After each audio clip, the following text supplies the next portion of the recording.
Haason Reddick and 𝐕𝗏𝗏 are no shows for camp. So I know we can dig right into this and talk about Hayden's boy, but let's see what Robert Saleh himself had to say about their absences. So we've got 2 inexcused absences. One obviously being Haason. Spoke to him over the weekend. Appreciate the dialogue. He's in a really good place mentally, working his tail off like we already know, and but he's choosing to sit out this one inexcused. The second one is Aaron. Aaron and I spoke before OTA started. He's been very good in communication. He's been here the entire time. It's inexcused, but he had an event that was very important to him, which he communicated. Both are both inexcused. Yes. So are they getting fined? They're both subject to the CBA fine schedule. All right. That's the face of a coach that is like, well, my season's going down the drain. I'm going to have to find a new home at the end of the year. Man, I honestly think a lot of the stuff is not inflicted on Robert Saleh. Like, I actually think he's a really good coach. It's just, I think he is how many bad cards has this dude been dealt in his short career with the Jets? Like, Jesus. He cannot catch a break. Now you got 2 dudes that are sitting out, 2 superstar. Well, what people consider to be superstar. One elite, players. one mid superstar. I mean, let's not be disrespectful here. Like, I mean, as much as I don't like Haason Reddick, he's a good player. I mean, you have to call it what it is. The dude gets a lot of quarterback pressures and stuff, even though he gets a lot of shoestring. Spade. I mean, yeah. Listen, yeah, I mean, he's a good player. Well, they may be shoestring tackles. He's still making the tackles. So yeah, bro. Like, he's still a good player. Like, but the breaks here. Again, 2 superstar guys sitting out. Aaron supposedly doing, from what Robert Saleh said, an event, ayahuasca, whatever, where the hell Aaron's doing nowadays. But it is a darkness retreat. But to me, it kind of seems a little fishy. Not saying that Robert Saleh's lying, but it kind of seems like to me that Haason really never reached out to Robert Saleh. Because why would you? Why would you reach out to coach and be like, yeah, I'm going to sit this one out, coach, but you already know what it is. Click. I want my money. Oh, yeah. No, and especially because it's like, I'm pretty sure he also already said that he has not talked to him since he's been traded. And it goes to... This is kind of on the Jets for making this trade for Haason Reddick. Haason made it quite clear. He wants it if he gets traded. He made it quite clear that he would like to stay with the Eagles, but he wants to get paid. If he gets traded, he wants to be traded with a contract ready. Yeah. The contract is not ready. So he's not showing up. He made that quite clear. Now, whether you're like, good on him, or player holding the organization hostage mode. He made his motives quite clear. He's sticking to that. The Jets organization should have known that this was going to happen. You know, the bad thing for Haason. And as for Aaron Rodgers, he's probably at some RFK, rally.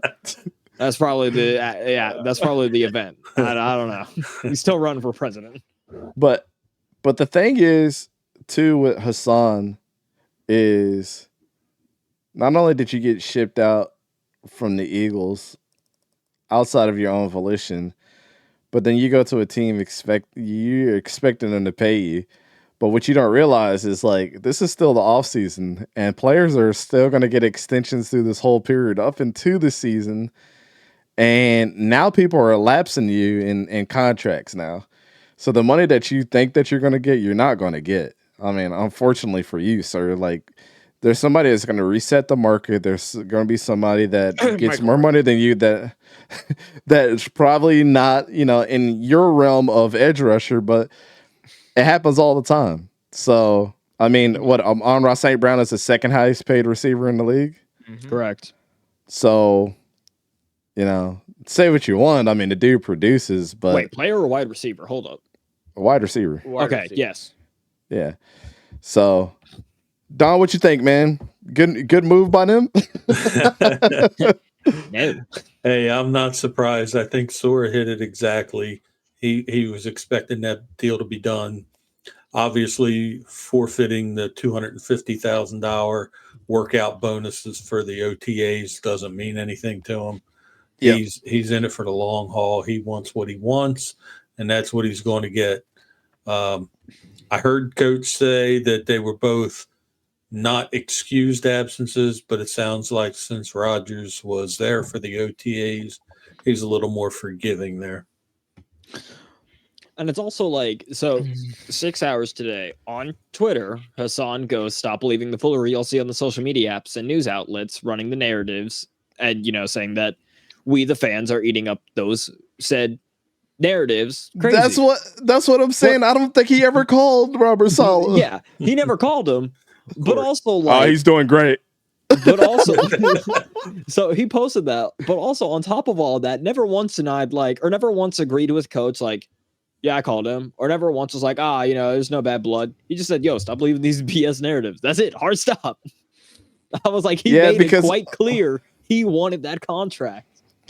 Yeah, like, Coach, why are you calling me? You already know what it is. That would be me. Hang up. I'd be like, no phone. Who this? Hey, to close us out so we can get to these top fives. I would say that's about Haason Reddick. Man deserves a contract, and I don't blame him for what he's doing. He's trying to get paid. He has had double-digit sacks since 2020 with the Cardinals and then the Panthers and then the 2 years with the Eagles. His ability to get to the quarterback deserves a contract, deserves a decent contract for him. So I don't blame him. And with the narratives going around with him, it's like he wants to get paid. Like Soren Don said, he wants to get paid. He wanted the trade and the contract to happen, basically boom, boom type of thing. Trade, contract, ready to sign. And it doesn't happen. So I get the frustration there because the Jets knew this and didn't do it. Now with the whole Aaron Rodgers thing, all the things I'm seeing on social media saying, oh, New Year's, same Aaron Rodgers. It's not. Man did not show up for Green Bay's OTAs in 2021 and 2022. He didn't show up for mandatory minicamp, didn't communicate that what's going on, really, why he's not there with the Packers like he did with the Jets. Aaron Rodgers had his frustration with the Green Bay front office, which was rightfully so at the time, and I 100% get it. But it's completely different with the Jets because he showed up to OTAs. He showed up and told Robert Saleh last year, he showed up to mandatory minicamps. He told Robert Saleh this year, hey, I'm not going to be here. I have enough money. I can take a fine. If you don't excuse it, you don't excuse it. Doesn't matter. I'm just letting you know. He gave him a heads up. So people saying Aaron Rodgers is a terrible teammate needs to shut the fuck up. It is annoying. Please. Get it out, man. It's out. Frustrating. It honestly is. And the man is a good teammate. He cares about the Jets because if he didn't, he would have never showed up to OTAs. I can't. This is not going to be the end of Hayden's biasness on the show. You got that right.